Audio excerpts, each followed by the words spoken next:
إن الحمد لله نحمده ونستعينه ونستغفره ونعوذ بالله من شرور أنفسنا ومن سيئات أعمالنا من يهده الله فلا مضل له ومن يضلل فلا هادي له وأشهد أن لا إله إلا الله وحده لا شريك له وأشهد أن محمدا عبده ورسوله يا أيها الذين آمنوا اتقوا الله حق تقاته ولا تموتن إلا وأنتم مسلمون يا أيها الناس اتقوا ربكم الذي خلقكم من نفس واحدة وخلق منها زوجها وبث منهما رجالا كثيرا ونساء واتقوا الله الذي تساءلون به والأرحام إن الله كان عليكم رقيبا يا أيها الذين آمنوا اتقوا الله وقولوا قولا سديدا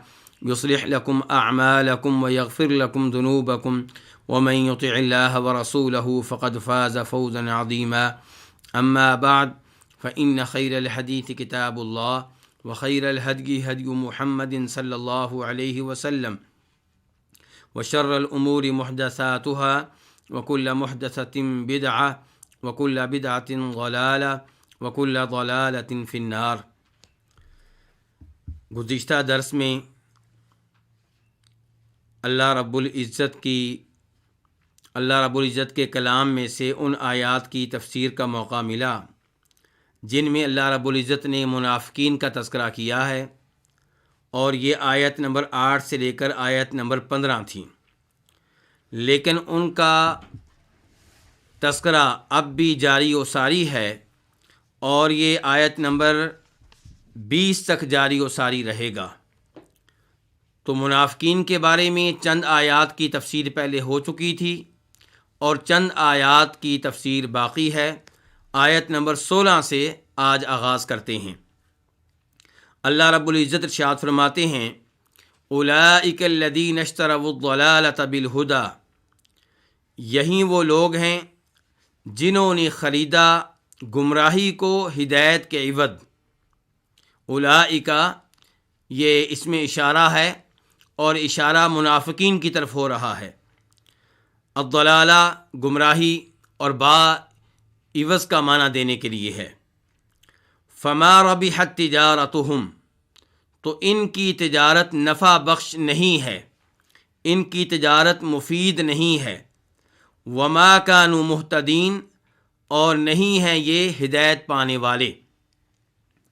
اللہ رب العزت اس آیت میں بیان کر رہے ہیں کہ ان لوگوں نے ہدایت پانے کے بعد، ایمان قبول کر لینے کے بعد گمراہی کو خرید لیا، منافقت کی راہ اختیار کر لی، اور اللہ رب العزت نے ان کے اس معاملے کو بیع سے تشبیہ دی ہے، اس کو تجارت قرار دیا ہے، اور اللہ تعالیٰ فرما رہے ہیں کہ اس تجارت میں ان کو کوئی فائدہ نہیں ہوگا بلکہ نقصان ہی نقصان ہے۔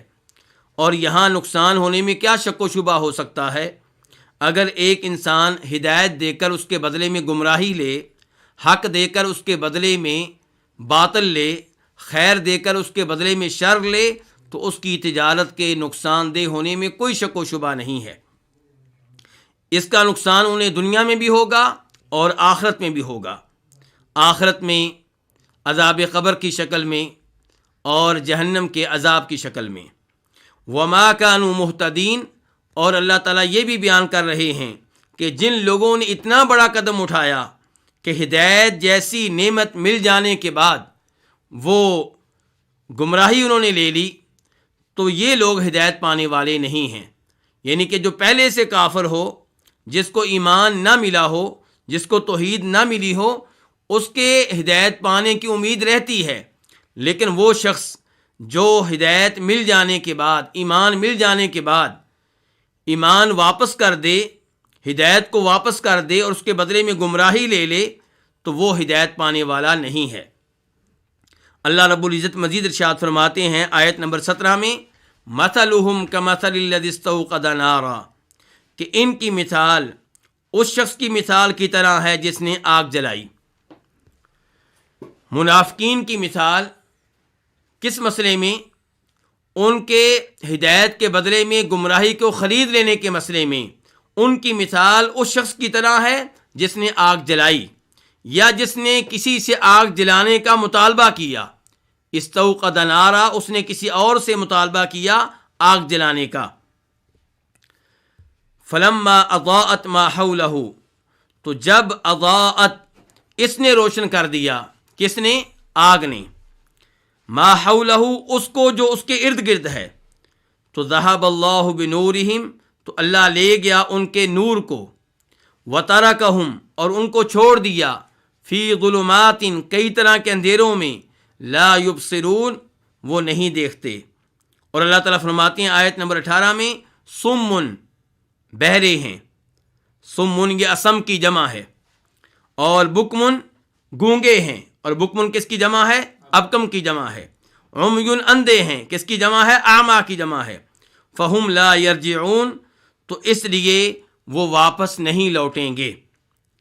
اللہ رب العزت نے یہاں پہ منافقین کی مثال بیان کی ہے، اور یہ قرآن کریم کے موضوعات میں سے ایک بڑا موضوع ہے.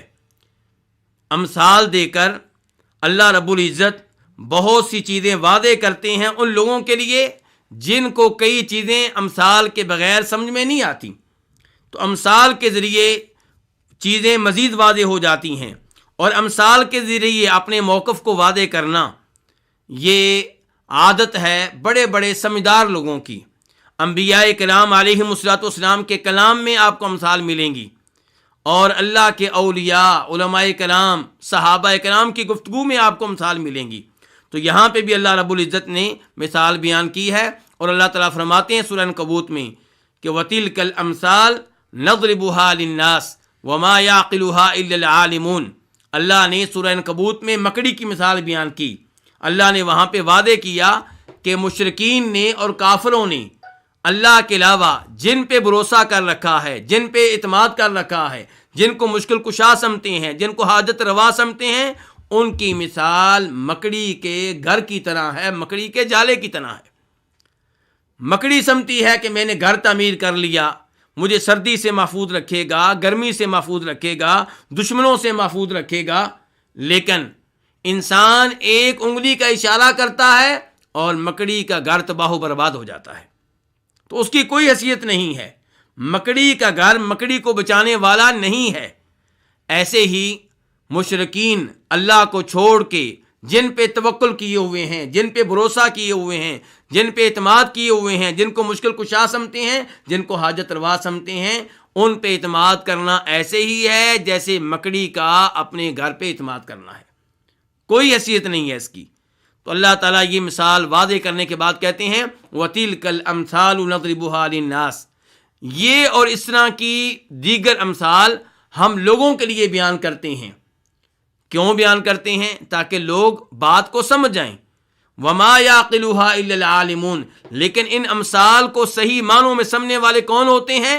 وہ لوگ جو علم والے ہیں، جو عقل والے ہیں، جن کو اللہ رب العزت نے دانش دی ہوتی ہے، وہ ان چیزوں کو اچھی طرح سمجھتے ہیں. تو یہاں پہ اللہ رب العزت بیان کرنا چاہتے ہیں منافقین کے بارے میں کہ انہوں نے کس قدر خسارے کا سودا کیا ہے. یہ کس قدر محروم قسم کے لوگ ہیں.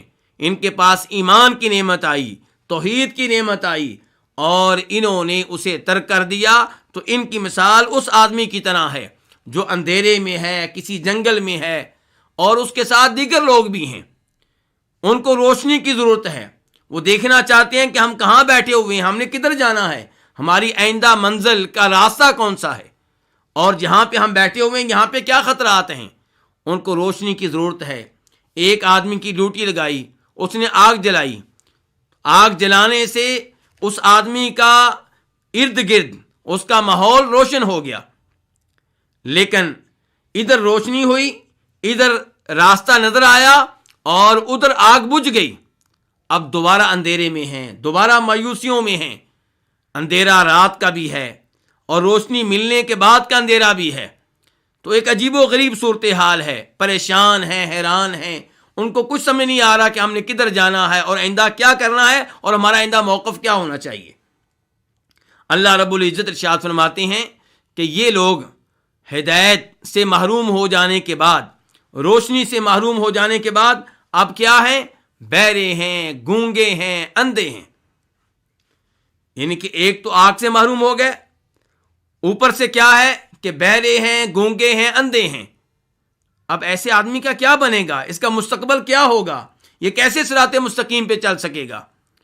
فہم لا یرجعون، اللہ فرما رہے ہیں اب ان کو ایمان ملنے والا نہیں ہے، ان کو ہدایت ملنے والی نہیں ہے، کیونکہ ایمان تو ان کے پاس آیا تھا، یہ نعمت ان کو ملی تھی، لیکن انہوں نے اسے واپس کر دیا، اور اوپر سے یہ بہرے، گونگے، اندھے ہیں. اب ان کو سیدھا راستہ کیسے دکھائی دے گا؟ تو اللہ تعالیٰ نے کیا کہا ہے؟ مثلہم کمثل الذی استوقد نارا. اللہ نے شروع میں ایسا انداز استعمال کیا کہ جیسے وہ آدمی جس کی مثال بیان کی جا رہی ہے وہ ایک ہے. چنانچہ اللہ تعالیٰ کہتے ہیں کہ ان کی مثال کمثل الذی، اس آدمی کی مثال کی طرح ہے، الذی استوقد نارا، جس نے خوب آگ جلائی، اچھی طرح آگ جلائی، یا الذی استوقد نارا، جس نے کسی اور سے آگ جلانے کا مطالبہ کیا. فلما اضاءت، تو جب اس نے روشن کر دیا، کس نے؟ آگ نے، ما حولہ، اس کو جو اس کے ارد گرد ہے.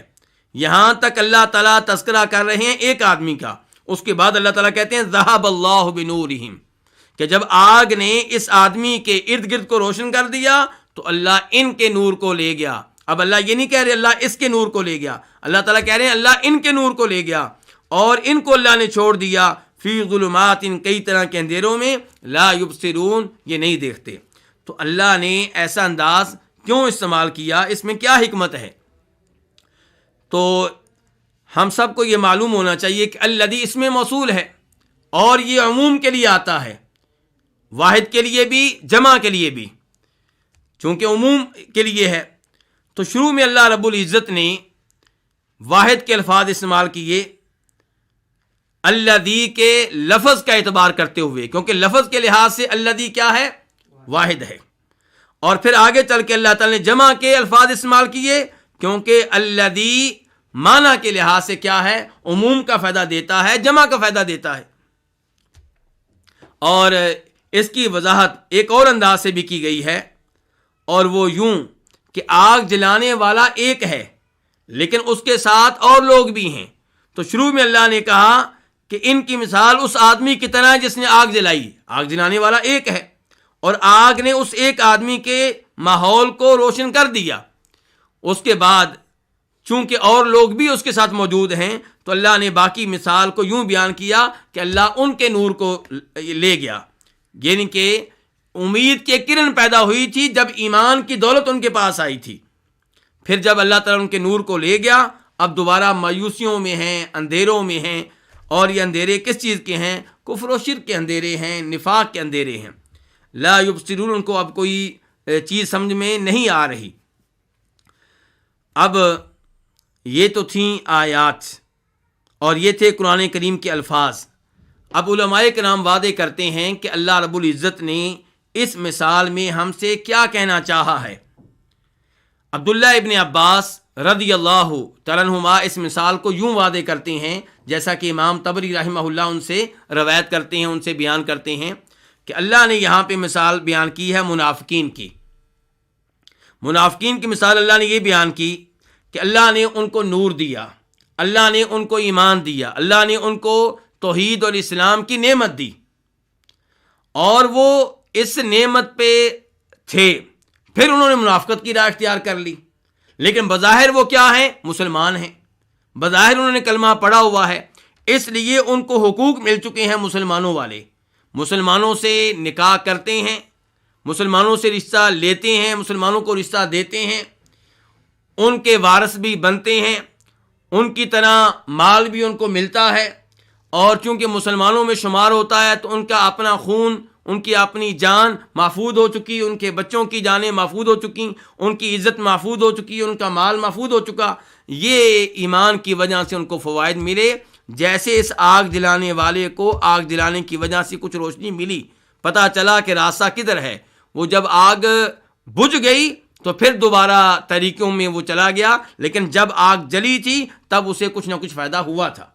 ایسے ہی ان کو یہ دنیا کا عارضی فائدہ ہوا، لیکن جو ہی فوت ہوئے، جو ہی فوت ہوں گے تو پھر کیا ہے پھر عذاب قبر ہے، پھر عذاب جہنم ہے، مستقبل بہت تاریک ہے، قبر کی تاریکی ہے اور آخرت کی تاریکی ہے، نور سے محروم رہیں گے قبر میں بھی اور روز قیامت بھی نور سے محروم رہیں گے، ورنہ وہ لوگ جو ایمان کی اعلیٰ حالت میں ہوتے ہیں انہیں قبر میں بھی نور ملتا ہے اور روز قیامت بھی ان کو نور ملے گا، اور یہ قبر میں بھی تاریکیوں میں ہوں گے اور آخرت کے دن بھی تاریکیوں میں ہوں گے۔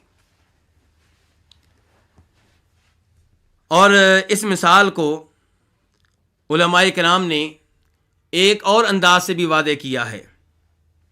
ایک انداز وہ تھا جو عبداللہ ابن عباس نے اختیار کیا ہے رضی اللہ تعالی عنہما، اور انہوں نے واضح کیا کہ انہوں نے دنیا میں فائدہ اٹھایا اور اس کے بعد آگے آخرت کے دن اور قبر میں کیا ہے، اندھیرا ہی اندھیرا ہے۔ دیگر علماء کرام نے اس مثال کو یوں واضح کیا کہ جب انہوں نے کلمہ پڑھا تو انہیں اطمینان ملا، سکون ملا، راحت ملی، لیکن پھر منافقت کی راہ اختیار کی تو دوبارہ تاریکیوں میں چلے گئے۔ تاریکیاں کس چیز کی ہیں؟ کفر کی تاریکیاں، شرک کی تاریکیاں، نفاق کی تاریکیاں، راہ راست سے ہٹنے کی تاریکیاں۔ تو یہ وہ تاریکیاں ہیں جو اس آیت میں مراد ہیں۔ اس کے بعد اللہ تعالی نے کہا ہے کہ یہ ایک تو تاریکیوں میں ہیں، اس کے ساتھ ساتھ بہرے ہیں، گونگے ہیں، اندھے ہیں، فہم لا یرجعون، اب ان کے واپس آنے کی امید نہیں ہے اس ہدایت کی طرف جس کا یہ سودا کر چکے ہیں۔ لا یرجعون، واپس نہیں آئیں گے، کس کی طرف؟ اس ہدایت کی طرف جس کا تذکرہ اللہ نے یہاں پہ کیا ہے، اولئک الذین اشتروا الضلالۃ بالہدی، کہ اب یہ گمراہی پہ آ چکے، اب یہ ہدایت سے محروم ہو چکے، اب یہ ہدایت کی طرف واپس نہیں آئیں گے، ایمان کی طرف واپس نہیں آئیں گے۔ اور اللہ رب العزت نے یہاں پہ کہا ہے ذہب اللہ بنورہم، اللہ ان کے نور کو لے گیا۔ اللہ نے یہ نہیں کہا کہ ذہب اللہ بضیاءہم، اللہ نے ضیاء کا لفظ نہیں بولا، نور کا بولا ہے۔ حالانکہ نور کا معنی بھی روشنی ہوتا ہے، ضیاء کا معنی بھی روشنی ہوتا ہے، لیکن ضیاء سے مراد اضافی روشنی ہوتی ہے، اور اللہ یہاں بیان کرنا چاہتے ہیں ذہب اللہ بنورہم، اللہ ان کی اصل روشنی کو لے گیا۔ یہ نہیں ہے کہ ایمان کو رہنے دیا اور ایمان کے جو مکملات تھے ان کو لے گیا، نہیں، اللہ اصل ایمان کو لے گیا، اصل توحید کو لے گیا، اصل نعمت سے ان کو محروم کر دیا۔ اس کے علاوہ آپ ایک اور چیز نوٹ کریں گے، اللہ تعالیٰ نے کہا ذہب اللہ بنورہم وترکہم فی ظلمات، اللہ ان کے نور کو لے گیا۔ اللہ نے یہاں پہ نور کا لفظ واحد استعمال کیا ہے، یہ نہیں کہا انوار کہ اللہ ان کی روشنیوں کو لے گیا، جبکہ اس کے بعد کہا ہے وترکہم فی ظلمات کہ اللہ نے ان کو چھوڑ دیا کئی تاریکیوں میں، تو وہاں پہ لفظ کا استعمال کیا ہے جمع کا۔ تو علماء کرام کہتے ہیں کہ اس سے پتہ چلا کہ حق ایک ہے اور باطل کی کئی شاخیں ہیں، باطل فرقے بہت زیادہ ہیں۔ جیسے نبی علیہ الصلوۃ والسلام نے کہا تھا کہ میری امت کے 73 فرقے ہو جائیں گے، ایک فرقہ نجات پانے والا ہے، جنت میں جانے والا ہے، باقی سارے کیا ہیں؟ وہ جہنم میں جانے والے ہیں۔ اور اللہ رب العزت قرآن حکیم میں کہتے ہیں سورہ بقرہ میں ہی، اللہ ولی الذین آمنوا یخرجہم من الظلمات الی النور، اللہ مومنوں کا دوست ہے، ان کا ولی ہے، ان کو اللہ نکالتا ہے اندھیروں سے روشنی کی طرف۔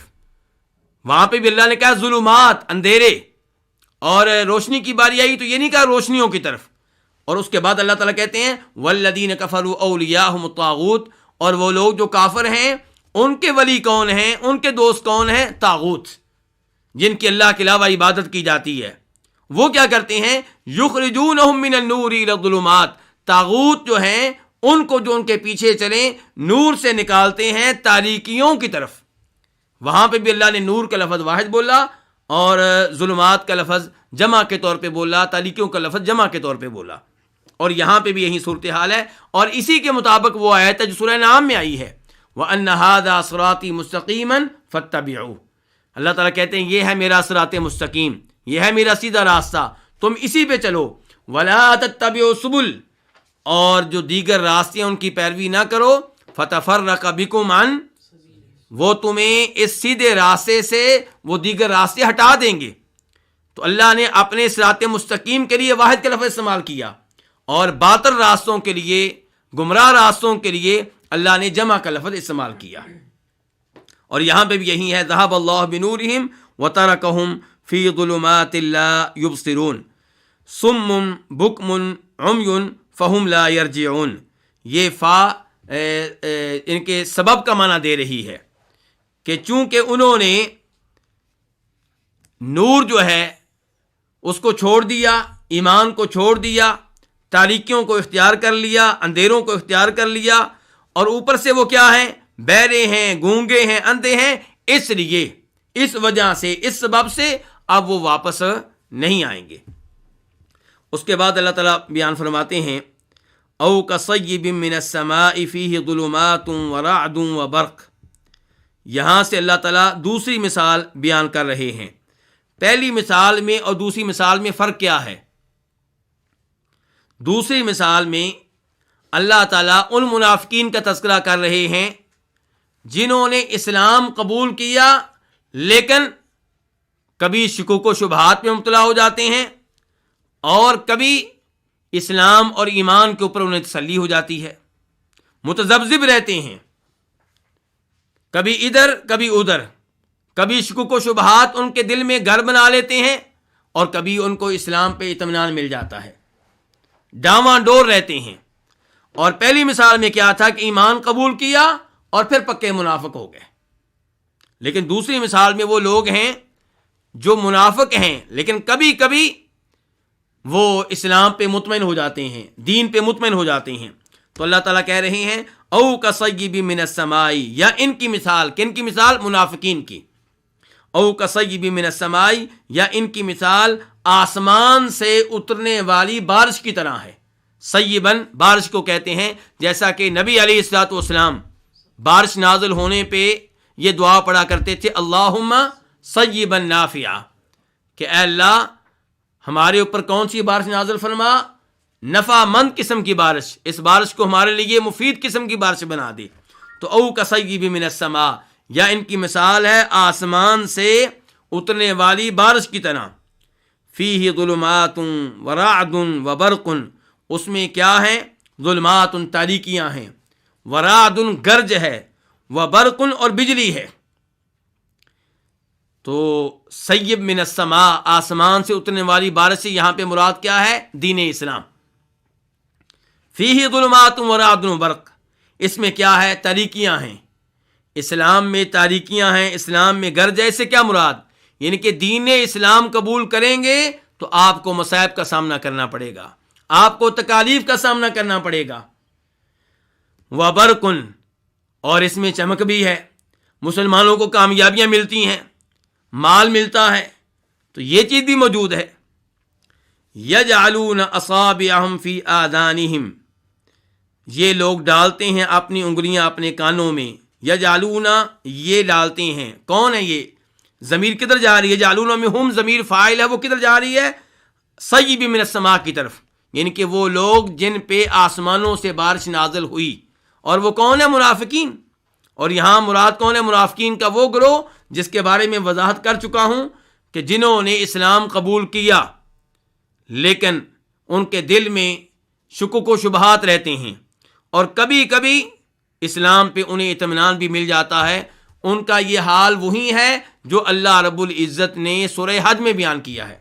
وَمِنَ النَّاسِ مَن يَعْبُدُ اللَّهَ عَلَى حَرْفٍ، لوگوں میں سے کچھ لوگ ایسے ہیں جو اللہ کی عبادت کرتے ہیں علی حرف، کنارے پہ کھڑے ہو کے. فَإِنْ أَصَابَهُ خَيْرٌ اطْمَأَنَّ بِهِ، اگر اسے خیر ملے،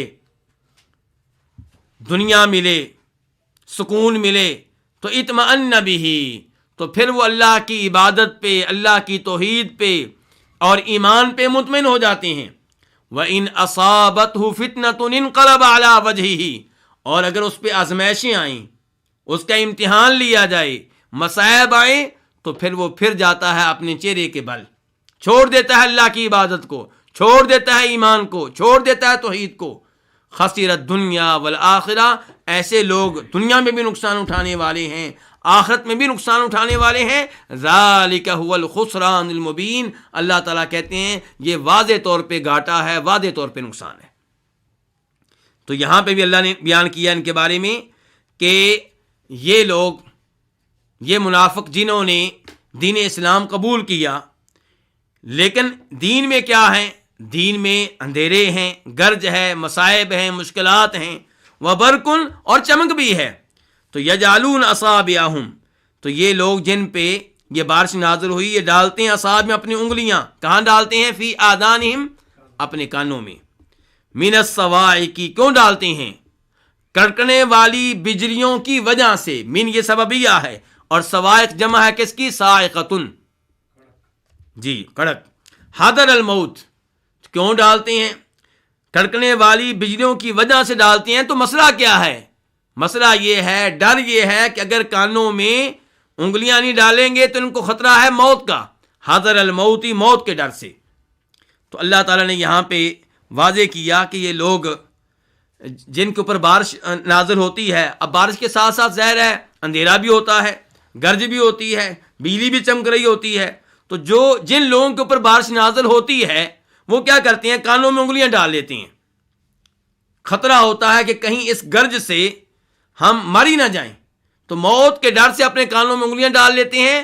اور یہ منافق لوگ جب قرآن حکیم کی وہ آیتیں سنتے ہیں جن آیتوں میں جہاد کے احکام ہیں، تو جہاد میں ان کو موت نظر آتی ہے، تو جہاد کی آیتوں کی وجہ سے، جہاد کے خوف سے اپنے کانوں میں انگلیاں ڈال لیتے ہیں. اللہ تعالیٰ فرماتے ہیں واللہ محیط بالکافرین، اور اللہ تعالیٰ کافروں کا احاطہ کرنے والا ہے، ان کے موت سے یہ بچنے والے نہیں ہیں. حقیقی مثال کیا تھی؟ کہ بارش نازل ہوتی ہے اور بارش میں گرج ہے، کڑکنے والی بجلیاں ہیں، تو لوگ موت سے بچنے کے لیے کانوں میں انگلیاں ڈال لیتے ہیں. وہ ہو سکتا ہے اس انداز سے محفوظ رہ جائیں، موت سے بچ جائیں، لیکن یہ لوگ بچنے والے نہیں ہیں.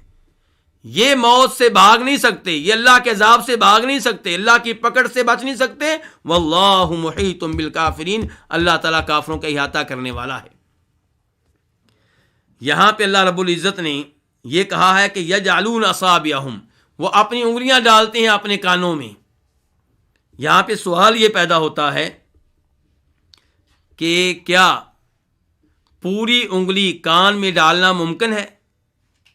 ممکن نہیں ہے، کان میں اتنی جگہ ہی نہیں ہے. کان میں انگلی کا کچھ حصہ جائے گا، اور آپ اسے کیا کہہ سکتے ہیں؟ پور جائے گا. انگلی کا ایک پور جائے گا. لیکن اللہ کیا کہہ رہے ہیں؟ وہ اپنی انگلیاں ڈالتے ہیں اپنے کانوں میں. تو یہاں پہ کئی علماء کے نام کہتے ہیں کہ یہ مجاز ہے، یہ مجاز ہے. اللہ رب العزت نے کل کا لفظ استعمال کیا اور مراد باز لیا، یعنی کہ پوری انگلی کا لفظ استعمال کیا اور مراد انگلی کا کچھ حصہ لیا، اور یہ مجاز ہے. جبکہ درست موقف یہ ہے کہ یہ مجاز نہیں ہے، یہ حقیقت ہے. کیونکہ کسی بھی لفظ کی حقیقت کا علم ہوتا ہے اس کے جملے میں استعمال سے. جب کوئی بھی لفظ کسی جملے میں استعمال ہوتا ہے تب اس کے حقیقی معنی کا علم ہوتا ہے. اب جب آپ اصابعہم کو اس جملے میں دیکھیں گے، اس جملے میں اس پہ غور کریں گے، تو آپ خود ہی سمجھائیں گے کہ یہاں پہ اصابع کی حقیقت کیا ہے؟ انگلی کا کچھ حصہ، یہی اس کی حقیقت ہے اس جملے میں. تو اس لیے آپ اس کو مجاز نہیں کہیں گے، یہ حقیقت ہے. قرآن کریم میں مجاز ثابت کرنے کا شوق ان لوگوں کو ہے جو اس معاملے کو سیڑھی بنانا چاہتے ہیں اللہ رب العزت کے صفات کے انکار کے لیے. وہ کہنا چاہتے ہیں کہ اللہ رب العزت کے بارے میں قرآن حکیم میں جو الفاظ استعمال ہوئے ہیں کہ اللہ سنتا ہے، اللہ دیکھتا ہے، اور یہ وہ صفات ہیں، اللہ سنتا ہے، دیکھتا ہے، جس کو کئی گمراہ فرقے مانتے ہیں، کئی گمراہ فرقے نہیں مانتے. اور کچھ صفات ایسی ہیں جن کو یہ سب نہیں مانتے. مثال کے طور پہ اللہ محبت کرتا ہے، یا جیسا کہ حدیث میں آیا اللہ تعالیٰ اترتے ہیں آسمان دنیا پہ، یا جیسے کہ قرآن میں آیا وجاء ربک، اللہ تعالیٰ آتا ہے. تو اللہ تعالیٰ آتے ہیں اور اللہ تعالیٰ محبت کرتے ہیں، اللہ تعالیٰ رحمت کرتے ہیں. یہ وہ صفات ہیں جن کو گمراہ فرقے نہیں ماننا چاہتے، اور وہ سمجھتے ہیں کہ ان صفات کو اللہ تعالیٰ کے لیے ان کے حقیقی معنی میں مان لیا گیا تو اللہ رب العزت کی توہین ہے، یا نعوذ باللہ اللہ تعالیٰ کی گستاخی ہے. جبکہ حقیقت یہ ہے کہ ان کے حقیقی معنی کا انکار قرآن کے الفاظ کے ساتھ کفر ہے.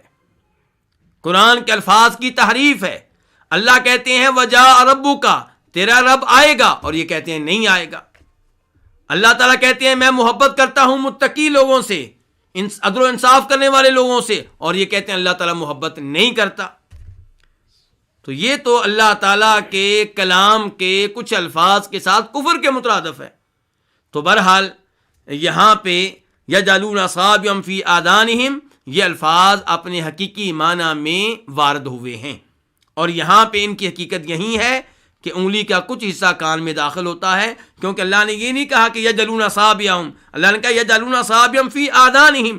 تو جو بھی ان الفاظ کو سنے گا وہ سمجھ جائے گا کہ یہاں پہ اصابع کا معنی کچھ انگلی ہے، پوری انگلی نہیں ہے۔ من الصواعق حذر الموت واللہ محیط بالکافرین۔ اس کے بعد اللہ تعالیٰ کہتے ہیں آیت نمبر 20 میں یکاد البرق یخطف ابصارہم، کہ قریب ہے کہ بجلی یخطف اچک لے ابصارہم، ان کی نگاہوں کو، کلما اضاء لہم مشوا فیہ، کلما یہ ظرف زمان ہے کہ جب بھی اضاء وہ روشنی کرتی ہے، کیا روشنی کرتی ہے؟ وہ چمک، لہم ان کے لیے، مشوا فیہ تو وہ اس میں چلتے ہیں، اس روشنی میں وہ چلتے ہیں جب وہ چمک ان کے لیے روشنی کر دیتی ہے۔ وَإِذَا أَظْلَمَ عَلَيْهِمْ، اور جب وہ ان پہ اندھیرا کر دیتی ہے، قاموا تو وہ کھڑے ہو جاتے ہیں۔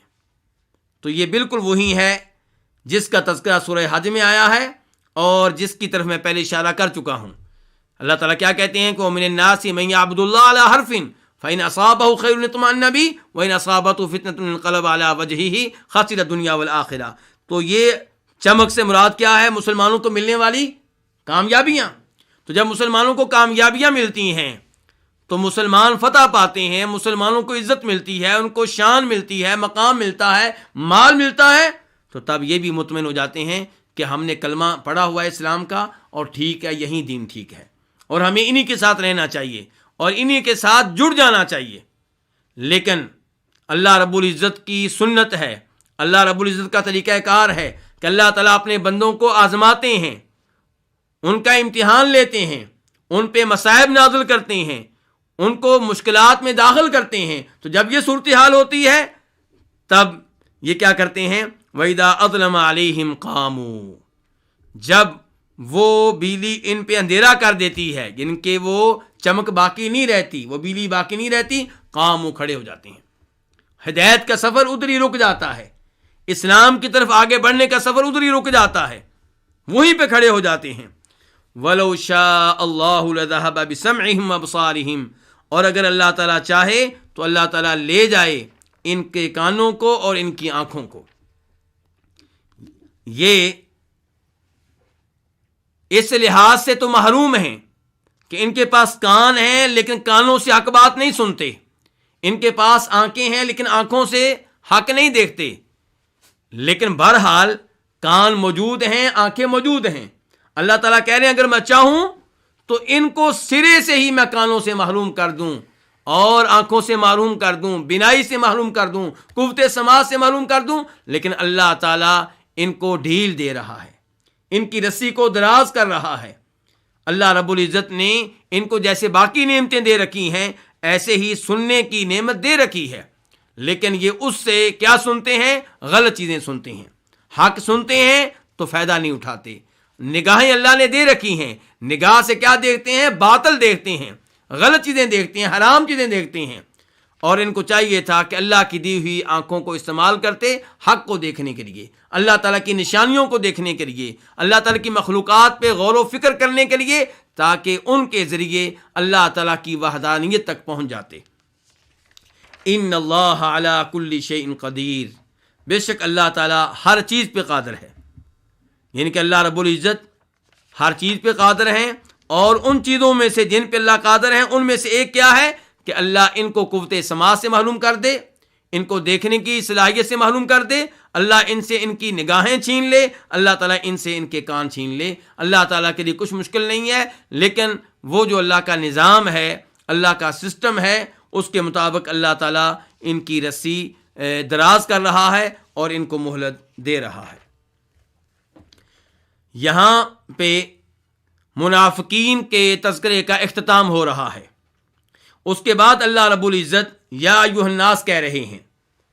آپ یہ پہلے جان چکے ہیں کہ سورہ بقرہ کے آغاز سے اللہ رب العزت آیت نمبر 20 تک 3 گروہوں کا تذکرہ فرما رہے ہیں. شروع کی 5 آیتوں میں تذکرہ تھا کن کا؟ مومنین کا. پھر 2 آیتوں میں تذکرہ تھا کن کا؟ کفار کا. پھر اس کے بعد 13 آیتوں میں تذکرہ تھا کن کا؟ منافقین کا. اب اللہ تعالیٰ سب لوگوں کو مخاطب کر کے کہہ رہے ہیں یا ایھا الناس، اے لوگو. یہاں پہ افسوس کے ساتھ کہنا چاہوں گا کہ کئی مفسرین کہتے ہیں یا ایھا الناس، اے لوگو، لیکن وہ اس کی تفسیر کیا کرتے ہیں؟ اے اہل مکہ. اللہ تعالیٰ کیا کہہ رہے ہیں؟ اے لوگو. اب دنیا میں کتنے شہر ہیں؟ ہر شہر کے لوگ اللہ تعالیٰ کے مخاطب ہیں. آپ پاکستان کے شہر لے لیں کتنے زیادہ ہیں، انڈیا کے شہر لے لیں کتنے زیادہ ہیں، بنگلہ دیش کے لے لیں کتنے زیادہ ہیں، روس بہت بڑا ملک ہے، اس کے ہر شہر کے تمام باشندے اللہ تعالیٰ کے مخاطب ہیں. امریکہ کے ہر شہر کے تمام باشندے اللہ تعالیٰ کے مخاطب ہیں. سعودیہ کے ہر شہر کے تمام باشندے اللہ تعالیٰ کے مخاطب ہیں. اور جو بھی نیا شہر کل کو بنے گا اس کے باشندے بھی اللہ تعالیٰ کے مخاطب ہیں. لیکن کئی مفسرین بڑی آسانی سے کہہ دیتے ہیں کہ یا ایھا الناس، یہاں پہ مخاطب کون ہے؟ اہل مکہ. اور ان مفسرین جنہوں نے یہ راہ اختیار کی ان کی ایک مثال صاحب جلالین ہیں. صاحب جلالین نے یا ایھا الناس کی تفسیر کرتے ہوئے کیا کہا ہے؟ اے اہل مکہ. اور امام ابن تیمیہ اور امام ابن القیم دونوں اپنی کتب میں کئی ایک مقامات پہ ایسے مفسرین پہ سختی کے ساتھ رد کرتے ہیں جو قرآن کے وہ الفاظ جو عام ہوتے ہیں، شامل ہوتے ہیں، ان کی تفسیر کرتے ہوئے انہیں محدود کر دیتے ہیں چند لوگوں کے ساتھ، کسی ایک قبیلے کے ساتھ، کسی ایک ذات کے ساتھ، کسی ایک انسان کے ساتھ. اب اللہ تعالیٰ کہہ رہے ہیں یا ایھا الناس، کتنا عام لفظ ہے. یعنی کہ نبی علیہ الصلوۃ والسلام کے زمانے سے لے کر قیامت تک آنے والا ہر انسان یہاں پہ اللہ تعالیٰ کا مخاطب ہے. صحابہ کرام بھی، تابعین بھی، تبع تابعین بھی، اور بعد میں آنے والے جتنے مسلمان ہیں وہ بھی، یہودی بھی، عیسائی بھی، ہندو بھی، سکھ بھی، دہریے بھی، سب مخاطب ہیں. لیکن ہم کہہ دیں کہ اہل مکہ، اور وہ بھی نبی علیہ السلام کے زمانے کے اہل مکہ، جن کی تعداد کتنی ہوگی؟ 2000، 3000، 4000، 5000. کہاں 5000 اور کہاں یا ایھا الناس. آج کی آبادی کتنی ہے جی؟ اربوں میں ہے، اور قیامت تک پتہ نہیں کتنے ارب لوگ آئیں گے. تو اس لیے قرآن کی فصاحت و بلاغت کو مد نظر رکھنا چاہیے، اور یہ انداز مناسب نہیں ہے، اور افسوس سے کہنا پڑتا ہے بہت سے مفسرین یہ انداز اختیار کرتے ہیں. یا ایھا الناس اعبدوا ربکم الذی خلقکم والذین من قبلکم لعلکم تتقون. اے لوگو، عبادت کرو. کس کی عبادت کرو؟ ربکم، اپنے رب کی. الذی خلقکم، جس نے تمہیں پیدا کیا. والذین من قبلکم، اور ان لوگوں کو جو تم سے پہلے تھے، یعنی کہ انہیں بھی پیدا کیا. لعلکم تتقون، تاکہ تم متقی بن جاؤ. اعبدو فعل امر ہے، اور فعل امر وجوب پہ دلالت کرتا ہے. اس سے پتہ چلا اللہ تعالیٰ کی عبادت کرنا واجب ہے، فرض ہے اور لازمی ہے. اور یہاں تک سبھی مانتے ہیں، تقریباً سارے لوگ مانتے ہیں کہ اللہ کی عبادت کرنی چاہیے، اور عام طور پہ لوگ کرتے بھی ہیں. لیکن اللہ تعالیٰ آیت نمبر 22 کے آخر میں کہیں گے فَلَا تَجْعَلُوا لِلَّهِ اندادا، یعنی کہ اللہ کی عبادت کرنی ہے اور اللہ کے علاوہ کسی اور کی عبادت سے بچنا ہے، ورنہ کیا ہو جائے گا؟ شرک ہو جائے گا. تو اللہ کی عبادت کرنا بھی واجب اور غیر اللہ کی عبادت سے بچنا بھی واجب. تو اللہ تعالیٰ کہہ رہے ہیں اعبدوا ربکم، عبادت کرو اپنے رب کی. اور عبادت کی تعریف کیا ہے؟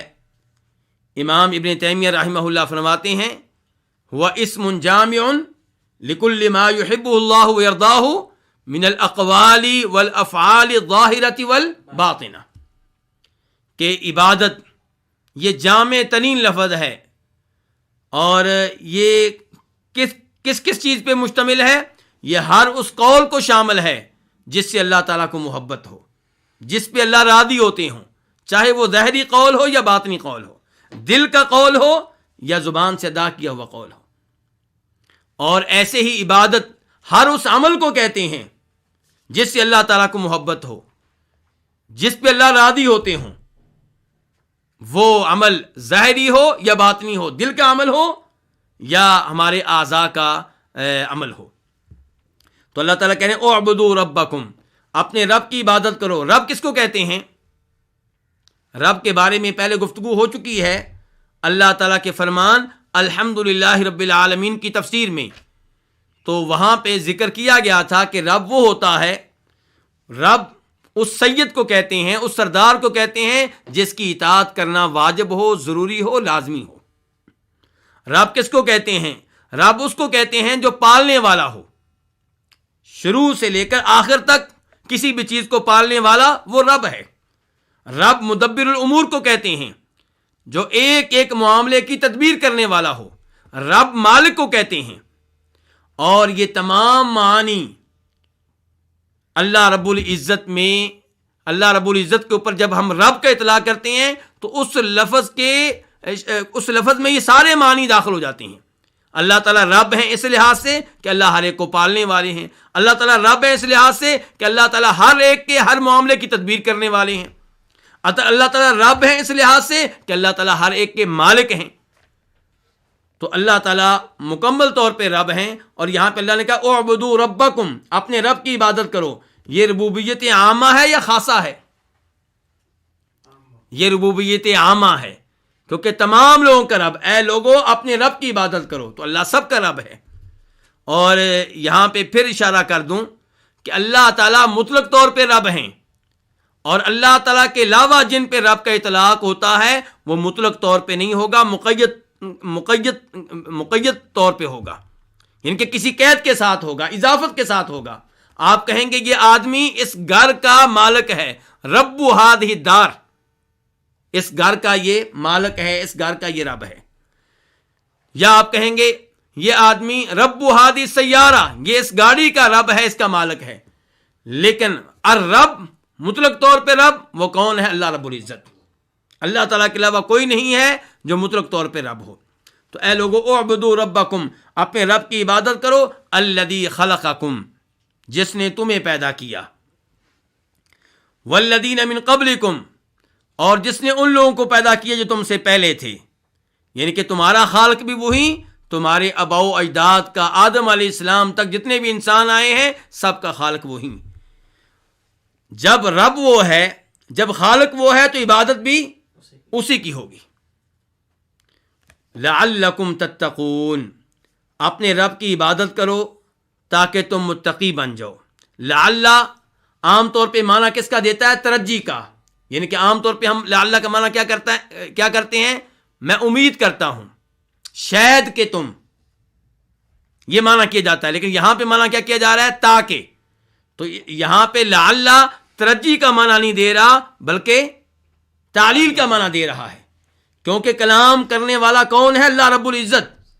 انسان کلام کرے تو وہ کہہ سکتا ہے کسی سے تم یہ کام کرو شاید کہ یوں ہو جائے، یعنی کہ مجھے امید ہے کہ یوں ہو جائے گا، لیکن اللہ تعالیٰ تو کامل علم رکھتے ہیں، یقینی علم رکھتے ہیں۔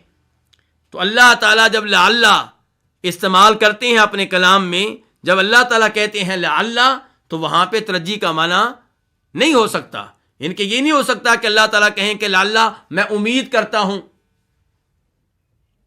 تو اس لیے یہاں پہ لعل کا معنی کیا ہے؟ تعلیل کا، تاکہ تم، لعلکم تتقون، تاکہ تم متقی بن جاؤ۔ لیکن سوال پھر یہ پیدا ہوگا کہ یہ تعلیل کس چیز کی ہو رہی ہے؟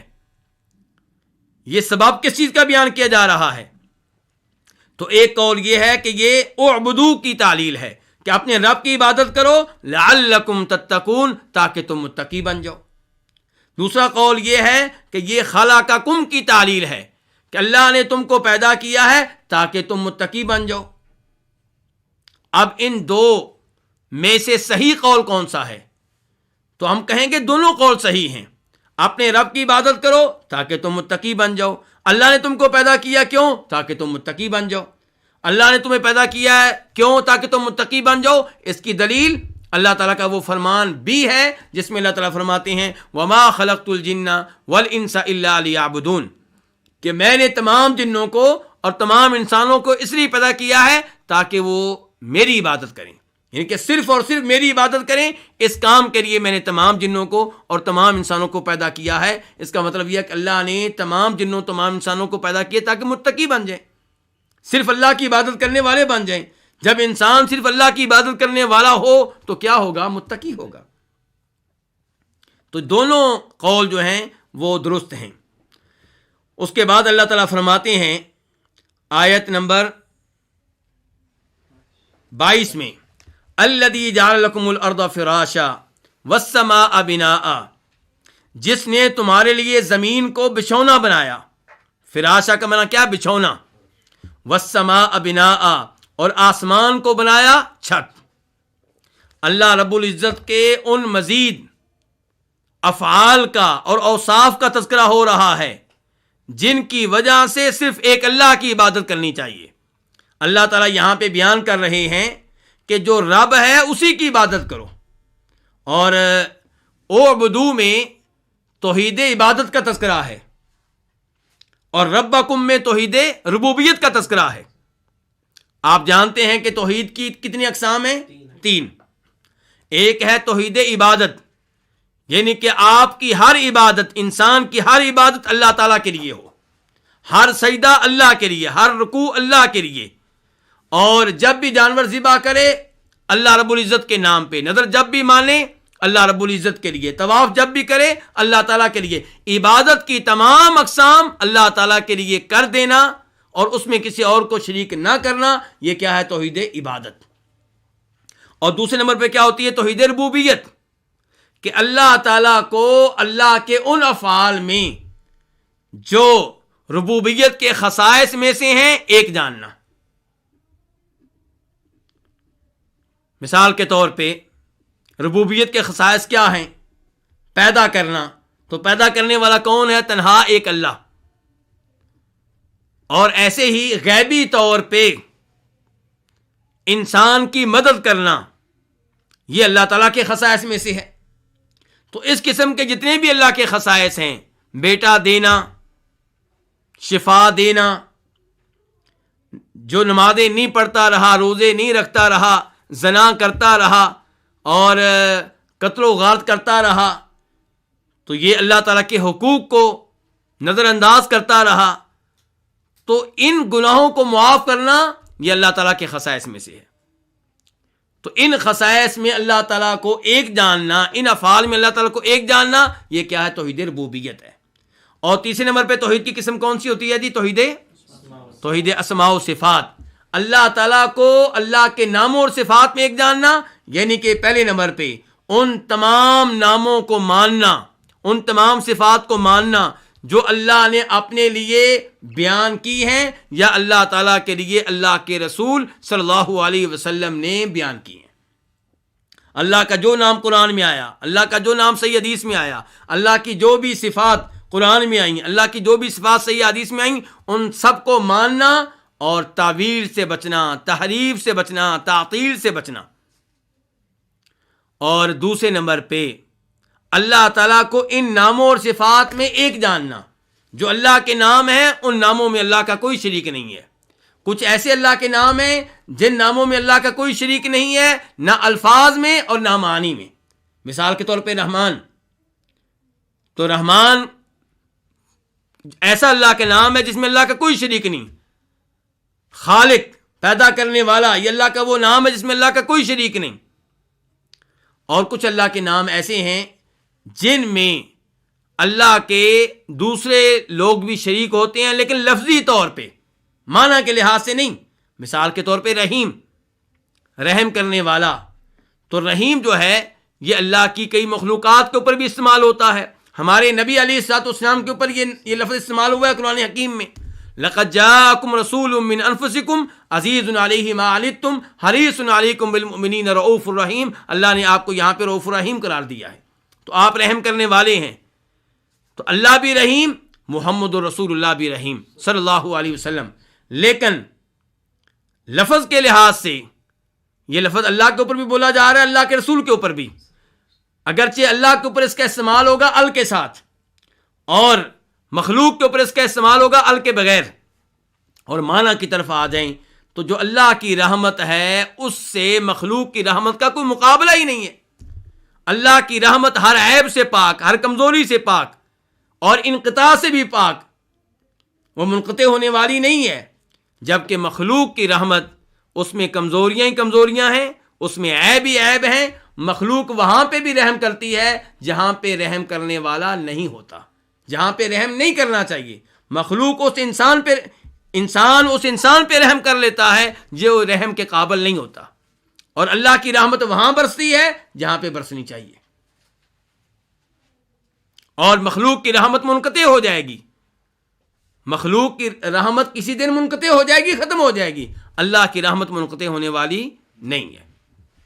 تو بہرحال توحید کی 3 اقسام ہیں: توحید عبادت، توحید ربوبیت اور توحید اسماء و صفات. اور یہاں پہ اللہ تعالیٰ کہہ رہے ہیں اپنے رب کی عبادت کرو جس نے تم کو پیدا کیا. تو اللہ نے یہاں پہ توحید ربوبیت کو دلیل بنایا ہے کس کے لیے؟ توحید عبادت کے لیے. یعنی کہ اپنے رب کی عبادت کرو. کیوں؟ کس لیے؟ کیونکہ تمہارا رب ہے، کیونکہ تمہارا مالک ہے، کیونکہ تمہارے امور کو چلانے والا ہے، کیونکہ تمہیں پالنے والا ہے، کیونکہ تمہارا خالق ہے، کیونکہ تمہارے باء و اجداد کا خالق ہے. لعلکم تتقون، تاکہ تم متقی بن جاؤ. الذی جعل لکم الارض فراشا. تو یہاں پہ بھی اللہ کے ان افعال کا تذکرہ ہو رہا ہے جن کی وجہ سے اللہ تعالیٰ عبادت کا حقدار ہے. الذی جعل لکم الارض فراشا، یعنی کہ جس نے تمہارے لیے زمین کو بچھونا بنایا اس کی عبادت کرو. جس نے تمہارے لیے آسمان کو چھت بنایا اس کی عبادت کرو. اللہ کے علاوہ کون ہے جو آسمان کا اور زمین کا خالق ہے؟ کوئی بھی نہیں ہے. کس نے آسمان کو ہمارے لیے چھت بنایا ہے، اور ایسا آسمان جو بغیر ستونوں کے قائم و دائم ہے، جس میں کوئی دراڑ نہیں ہے، کوئی شگاف نہیں ہے. اور وہ زمین اللہ نے بنائی ہے جو ڈولتی نہیں ہے، جو حرکت نہیں کرتی، جو اتنی مستحکم ہے کہ انسان اس زمین پہ بلند و بالا 100 منزلہ بلڈنگیں قائم کر رہا ہے، اور یہ بلڈنگ اپنی جگہ پہ کھڑی ہے، زمین میں دھنستی نہیں ہے. ایسی زمین کس نے بنائی ہے؟ یہ اللہ رب العزت نے بنائی ہے. تو یہ اللہ جس کی زمین پہ چلتے پھرتے ہو، جس کی زمین پہ گھر بناتے ہو، جس کی زمین میں کھیتی باڑی کرتے ہو، جس کی زمین پہ سوتے ہو، جس کے آسمان کے نیچے رہتے ہو، جس کے آسمان کی نعمتوں سے فائدہ اٹھاتے ہو، اسی رب کی عبادت کرو. وَأَنزَلَ مِنَ السَّمَاءِ مَاءً. اللہ تعالیٰ کہہ رہے ہیں کہ آپ نے اس رب کی عبادت کرو جس نے تمہیں پیدا کیا، تمہارے باء و اجداد کو. آپ نے اس رب کی عبادت کرو جس نے تمہارے لیے زمین کو بچھونا بنایا، جس نے آسمان کو چھت بنایا. اب اللہ تعالیٰ کہہ رہے ہیں وَأَنزَلَ مِنَ السَّمَاءِ مَاءً. آپ نے اس رب کی عبادت کرو جس نے اوپر سے پانی اتارا. وَأَنزَلَ مِنَ السَّمَاءِ، پانی کہاں سے آتا ہے؟ اوپر سے. بادل اوپر ہوتے ہیں، وہاں سے پانی نیچے آتا ہے. السماء یہ وہ لفظ ہے جس کا لفظی معنی ہوتا ہے اوپر. پھر کئی دفعہ سما بولا جاتا ہے آسمان کے اوپر کیونکہ وہ بھی اوپر، اور کئی دفعہ بادلوں کے اوپر کیونکہ وہ بھی اوپر ہوتے ہیں. تو وَأَنزَلَ مِنَ السَّمَاءِ مَاءً، اور جس نے اوپر سے ماءً پانی اتارا. اور پانی سے یہاں پہ مراد کون سا پانی ہے؟ بارش کا پانی. فَأَخْرَجَ بِهِ مِنَ الثَّمَرَاتِ رِزْقًا لَكُمْ، تو اس نے نکالے، یعنی کہ پیدا کیے، اللہ نے نکالے پیدا کیے بھی اس پانی کے ساتھ، اس بارش کے ساتھ، من الثمرات کئی طرح کے پھل، کئی طرح کے میوے، رزقا لکم تم کو رزق دینے کے لیے. رزقاً یہ مفعول لہو ہو جائے گا. تو اللہ رب العزت نے آسمانوں سے پانی اتارا، اوپر سے پانی اتارا، بادلوں سے پانی اتارا، اور اللہ تعالیٰ نے اس پانی کے میں انسان کے لیے بہت سی نعمتیں رکھی ہیں. ان نعمتوں میں سے ایک نعمت یہ ہے کہ اللہ تعالیٰ فرماتے ہیں کہ ہم اس پانی سے تمہارے لیے فصلیں اگاتے ہیں، تمہارے لیے پھل اگاتے ہیں، تمہارے لیے گندم پیدا ہوتی ہے، تمہارے لیے چاول پیدا ہوتے ہیں، تمہارے لیے کھجوریں پیدا ہوتی ہیں، تمہارے لیے انگور آتا ہے. یہ سب کچھ تمہیں ملتا ہے اس پانی کے ذریعے. تو پانی کا خالق بھی اللہ، پانی اتارنے والا بھی اللہ، پھلوں کو پیدا کرنے والا بھی اللہ. تو اس رب کی عبادت کرو جو ان تمام چیزوں کا خالق اور مالک ہے۔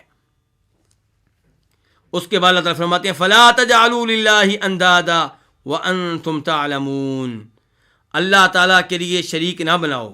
اندادا ند ان کی جمع ہے، کس کو کہتے ہیں؟ شریک کو۔ تو اللہ تعالیٰ کا کوئی شریک نہیں ہے، تو فرمایا اس لیے اللہ تعالیٰ کے کسی قسم کے شریک نہ بناؤ۔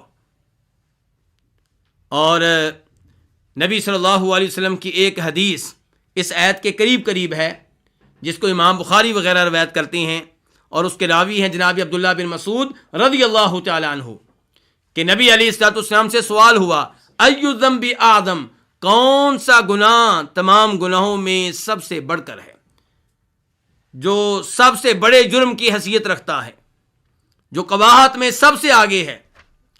تو آپ صلی اللہ علیہ وسلم نے ارشاد فرمایا تھا ان تجعل للہ ندا وہو خلقک، کہ تم اللہ کا کسی اور کو شریک بناؤ جب کہ اللہ نے تمہیں پیدا کیا ہے، تمہارا خالق ہے۔